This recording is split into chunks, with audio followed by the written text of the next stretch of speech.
चलाओ इसको। हाँ चलाओ चलाओ। चाहता हूँ कि कॉन्कुबाइंस जो थी आप सल्लल्लाहु अलैहि वसल्लम के दौर में, उनके साथ जो निकाह का कॉन्ट्रैक्ट था उसकी क्या हैसियत थी आम बीवियों के निकाह से, मुख्तलिफ क्या था उसमें, और उन बतौर बीवी उनकी हैसियत कैसी थी, और उनके साथ किस तरह का मुआमला किया जाता था, और बाद में विरासत में उनका कैसा हिस्सा था। नीज ये कि क्या आज उनकी कोई शक्ल माशरे में, किसी भी माशरे में क्या बाकी है, या उसकी कोई इजाज़त है। दूसरा डॉक्टर साहब ये कि अगर इसको एलेबरेट आप कर दें तो साथ ये भी बता दीजिएगा कि सूरह निसा की जो आयत हैं, आयत नंबर 4 और 24, जिसमें वमा मलकत ऐमानुकुम इनके बारे में आया है, इनको ज्यादा एलेबरेट करने के लिए कौन सी तफसीर बेहतरीन है जिसको पढ़ा जा सकता है, अगर आपको इस वक्त आप रिकॉल कर सकें। जज़ाकल्लाह। सही साहब सवाल समझ गए तो आप जरा एक्सप्लेन कर दे पब्लिक को। जरा फिर से लगाओ, मैं जरा व्हाट्सएप चेक कर रहा था, मेरे ख्याल से ये वही कह रहा है कि क्या हैसियत है जो Concubine की। कॉन्क्यूबाइंस थी या स्लेव्स थी, उनकी क्या हैसियत है इस्लाम में। मतलब उसका जो निचोड़ है वो यही है कि उनकी क्या हैसियत है। अब ये जो बताएगा उससे समझ में आएगा कि चीचा का क्या मौकफ है। सवाल लगाऊं वापिस या आगे चलने दूं? नहीं आंसर सीधा। हाँ। पहले तो अपनी बात में एक तस्सीह कर लीजिए, बांदियों के साथ या लौंडियों के साथ या कॉन्कुबाइंस के साथ कोई निकाह नहीं होता था। मनकूहा वो बीवियां कहलाती थी, और ये क्या फिर से लगाओ, क्या बोल रहा है? मिल्कियत नहीं, स्टार्ट कॉल कर सकें। जज़ाकल्लाह। कंप्लीट चार्ट से ना। मैं चाहता हूं कि कॉन्कुबाइंस नहीं जो थी इसका वसल्लम डॉक्टर के इसरार दौर में अहमद साहब यहाँ से बोलना स्टार्ट कर रहे हैं, जिसको पढ़ा जा सकता है, अगर आपको इस वक्त आप रिकॉल कर सकें। जज़ाकल्लाह।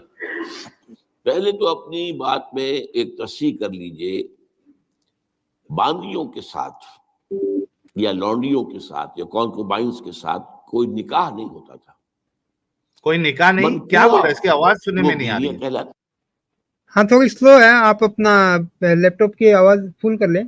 ये वही बोल रहा है कि जो ये निकाह क्या कंपलसरी नहीं बोला, क्या बोला इसने, वही नहीं सुनने में नहीं आया। निकाह की कोई वो नहीं है, शर्त नहीं है बोला क्या? फिर से थोड़ा लगाओ। हाँ एग्जैक्टली वही बोल रहा है।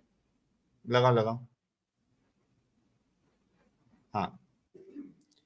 बांदियों के साथ या लौंडियों के साथ या कॉन्कुबाइंस के साथ कोई निकाह नहीं होता था।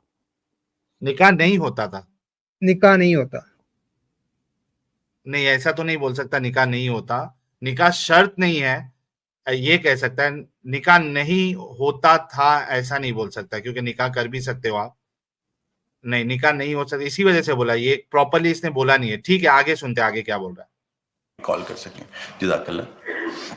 पहले तो अपनी बात में एक तस्सीह कर लीजिए, बांदियों के साथ या लौंडियों के साथ या कॉन्कुबाइंस के साथ कोई निकाह नहीं होता था। मनकूहा मतलब ये सूर्य मोमिनून वाली आयत 5 और 6 के ऊपर में ही बता रहा है। आगे सुनते हैं। निकाह नहीं होता था, मनकूहा बोलना कुछ चाह रहा है। हाँ। वो बीवियां कहलाती थी और ये बांदियां कहलाती थी। ये मिल्कियत होती थी, बीवी मिल्कियत नहीं होती। हाय बीवी तो एक सोशल कॉन्ट्रैक्ट के तहत आपके साथ आती है, जिंदगी गुजारती है। उसकी मर्जी के बगैर उसका निकाह नहीं हो सकता, उसकी इजाजत से निकाह हुआ है। और बीवी जो है उसको ये हक भी हासिल है कि वो कभी चाहे तो आपसे सेपरेशन जो है वो हासिल कर ले। लेकिन ये जो मिल्कियत का तस्वुर है उसमें ये चीजें नहीं है, न उसमें निकाह है, न उसमें कोई विरासत का हिस्सा है, बल्कि वो तो खुद विरासत में मुंतकिल हो जाएंगी। अगर कोई शख्स जो है उसके कुछ बादियां थी तो उसके इंतकाल के बाद वो उसकी मिल्कियत उनकी जो है जैसे और प्रॉपर्टी जो है वो मुंतकिल होगी, औलाद कैसे हो जाएगी। वाह। मतलब ये कह रहा है कि भाई सबसे पहला तो इंपॉर्टेंट पॉइंट इसने ये रखा कि आप उसको बीवी नहीं कह सकते, ठीक है, क्योंकि वो आपकी प्रॉपर्टी है। बीवी को आप बेचते नहीं हो, वो आपकी प्रॉपर्टी नहीं है, ये एक प्रॉपर्टी। और इसने एक बात कही, इसमें देखिए इसमें क्या हो सकता है। इसमें ये इजाजत मिल सकती है, मान लो कि एक मुसल्टे के पास स्लेव है, फीमेल स्लेव है, अब वो मर गया, तीन लड़के हैं उसके पास, 3 उसके पास फीमेल स्लेव है। अब वो मर गया, हाय हाय हाय। प्रॉपर्टी डिस्ट्रीब्यूट हुई, तो एक एक स्लेव एक एक लड़के को मिल गई। अब पहले बाप डिंगी डिंगी करता था तीनों के साथ, अब वो बेटे जिसके मिल्कियत में जो वाली स्लेव गई है, अब वो बेटा बेटा भी डिंगी डिंगी करेगा। इतना बुलशिट है इस्लाम। कौन कह रहा है ये चिचा कह रहे हैं, इसरार अहमद साहब, डॉक्टर इसरार अहमद साहब। यस, डॉक्टर इसरार अहमद। वो प्रॉपर्टी ट्रांसफर हो जाएगी। पहले बाप पेलम पाली करता था, अब उसके बाद उसका बेटा पेलम पाली करेगा। This is Islam for you. मीठे मीठे प्यारे प्यारे इस्लामी भाइयों, ये है आपका Islam. Shame shame shame shame shame shame shame, इतना गंदा। ये डॉक्टर इसरार अहमद साहब कह रहे हैं, मैं नहीं कह रहा हूं। ओके, आगे। तो पहली बात तो ये, चाहे अच्छी लगे चाहे बुरी, लेकिन आप इसको समझ लीजिए एज सच के जैसे वो था मामला। हमें उसके अंदर रुको जो है रुको रुको रुको वो रुको। क्या बोला उसने? अच्छी लगे या बुरी? क्योंकि इनको भी मालूम है कि ये बात जब आवाम को पता चलेगी तो वो बर्दाश्त नहीं कर पाएंगे, खुद मोमिनाएं जो है बर्दाश्त नहीं कर पाएंगे। और मैं आपको बड़ी जिम्मेदारी के साथ कहता हूं, मोस्टली जो एक्स मुस्लिम बनते हैं लोग, खास करके हमारे हिंदुस्तान से, पाकिस्तान से, वो कोई साइंटिफिक एरर्स देख के इस्लाम के एक्स मुस्लिम नहीं बनते हो, क्योंकि अक्सर लोगों को साइंस इतना नॉलेज नहीं होता, वो समझ भी नहीं पाते। वो कोई खुदा के कॉन्सेप्ट को देख के वो एक्स मुस्लिम नहीं बनते। कुछ लोग होते हैं जो बहुत ज़हीन होते हैं, इंटेलिजेंट होते हैं, तो उनके लिए वो सारी चीजें मायने रखती हो कि भाई साइंटिफिक एरर्स भी है और हिस्टोरिकल एरर्स है, ये सारी चीजें हैं। लेकिन अक्सर लोग जो होते हैं इस्लाम से जो बाहर निकलते हैं, वो इन बातों के वजह से निकलते हैं। उसमें टॉप में है स्लेवरी, सेक्स स्लेवरी, और उसके बाद रसूलुल्लाह का पीडोफिलिया, फिर वुमेन स्टेटस भी है आहिस्ते नीचे जाते जाते, बट टॉप चीजों में ये सारी चीजें आती है। इसी वजह से चीचा क्या कह रहे हैं? चीचा तो अभी अल्लाह को प्यारे हो गए, लेकिन क्या कह रहे वो कि बात अच्छी लगे या बुरी,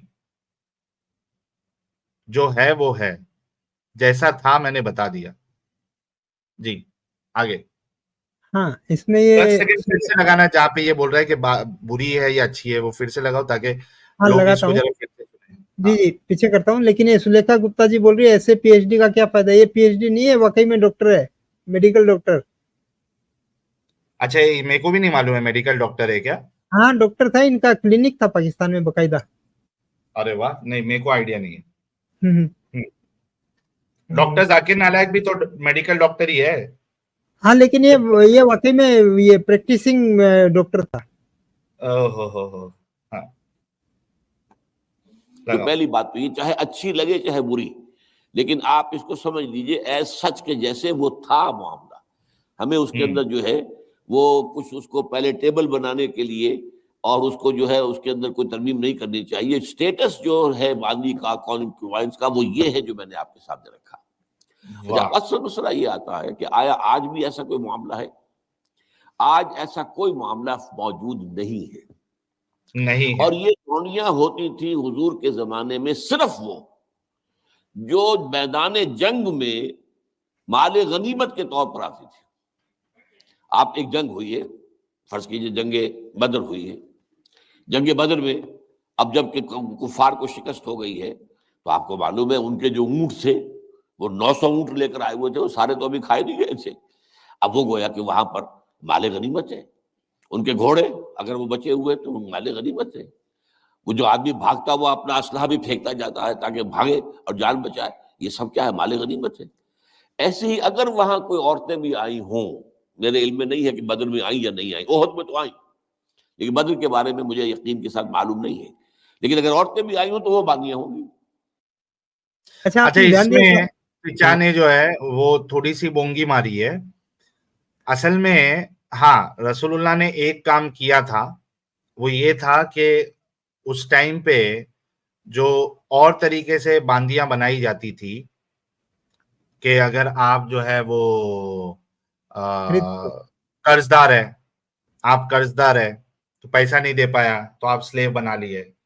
तो एक चीज इस्लाम ने की थी कि भाई आप जो है किसी फ्री लोग को, फ्री या जो आजाद लोग है, अब आप उसको गुलाम नहीं बना सकते कर्ज के नाम पे या किसी के नाम पे। हाँ, लेकिन एक बैकडोर छोड़ा था रसूलुल्लाह ने, वो जंग का था।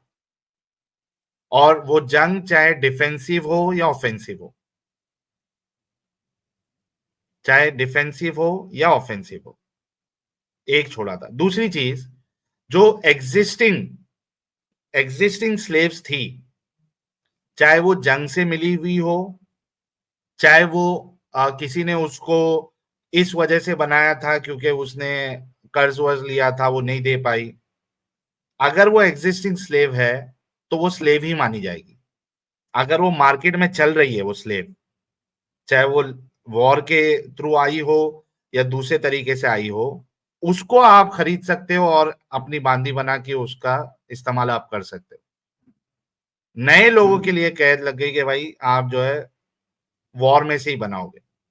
तो ये चीचा ने वो पॉइंट छोड़ दिया कि गिफ्ट मिलने वाली भी स्लेव थी, भले से वो जंग में आई, जंग से पकड़ी गई हो या नहीं पकड़ी गई हो, उनको भी वही माना जाएगा, स्लेव्स ही माना जाएगा, स्लेव स्टेटस हटेगा नहीं उनका। आगे अच्छा, यहाँ पर इन्होंने एक बात और बोली कि जंगे बदर में कोई आई थी नहीं आई थी लेडीज, वो नहीं पता इनको, लेकिन जंगे बदर में इन्होंने कुछ मर्दों को जरूर गुलाम बनाया था। उसके बाद में ये बोल रहे हैं कि जंगे ओहद में लेडीज आई थी, और जंगे ओहद में तो मुसलमानों को शिकस्त मिली थी। जंगे ओहद के अंदर में कौन सी मुसलमान औरत को मुशरिकीन ने मक्का ने लोंडी अमित, बनाया? वो सब इतना मायने नहीं रखता। मेन चीज स्लेवरी पे क्या है, वो कहना चाह रहा है कि ओवरऑल सेक्स अलाउड है, वो आपकी प्रॉपर्टी है और आप उसको बेच भी सकते हैं, इतना काफी अपने लिए। वो डिटेल उसकी क्या है क्या नहीं है, कहाँ से पकड़े नहीं पकड़े, आई नहीं आई, वो इतना मतलब उसकी कोई जरूरत नहीं है। मेन सही मुद्दा है। यही है कि जो हम आपको बताते हैं कि इस्लाम इस बात की इजाजत देता है कि आप उसके साथ सेक्स कर सकते हो बिना निकाह के, आप उसको बेच सकते हो, वो बिल्कुल है जैसे कि हम कहते हैं। और आपके चाहे वो बरेलवी उलमा हो, सलफी उलमा हो, या फिर इस जैसे देवबंदी हो। बीच वाले हो, नहीं ये देवबंदी भी नहीं है, बीच वाला है, तो ये हम्म। बीच वाला आलिम हो, इस सारे के सारे लोग इस चीज को एक्नॉलेज करते हैं। हाँ, थोड़ा उसमें क्या कहते हैं, शुगर कोट करने की जरूर कोशिश करते हैं, बट ये सारी चीजें वो एक्नॉलेज करते हैं। शुगर कोट कैसे करेंगे, उनके भी हुकूक है, उनको वैसी खिलाओ जैसे तुम खाते हो, वैसी पिनाओ जैसे तुम पहनते हो, ये सारे डंगरपना, उसको जो है फ्री करो, ऐसा करो वैसा करो, ये सारे शुगर कोट करेंगे। लेकिन जो गलत चीज है वो तो है। ये जब ये मोमिन लोग इनका बयान सुनते हैं तब इनके दिमाग में नहीं आता क्या अपनी बहन अगर उधर रहती तो? हाँ, सही बात है, अरे ये यार, इतना नहीं तो यहाँ पे आके फिर बोलते हैं ना, फिर जवाब में तब्दीली आ जाती है उनके। अच्छा साहिल साहब, ये बीच में वही आप जो अभी बात बोले ना कि वो गिफ्ट करना है, वो इसने कफारा देना है, छोड़ना है, वही बात कर रहा है, तो वो उसको स्किप करके लास्ट का वापिस इसका मेन टॉपिक ले हाँ, आता हूँ, दूसरा जी वाला जी लगा। सवाल। हाँ, उस वक्त मैं समझता हूं कि जरूरत पेश आएगी इस इंस्टीट्यूशन को इन्वोक करने की कि उस वक्त प्रिजनर्स ऑफ वॉर का मामला इस तौर से डील किया जाए। हाँ, इन्होंने एक बात यहाँ पर इतना कफारा और वो ये सब के अंदर में बीच में एक ये बात बोली कि प्रिजनर्स ऑफ वार जो होते थे उनको देख के ये इन्होंने गुलाम बनाया और धीरे धीरे उनको मुआशरे में सेट किया।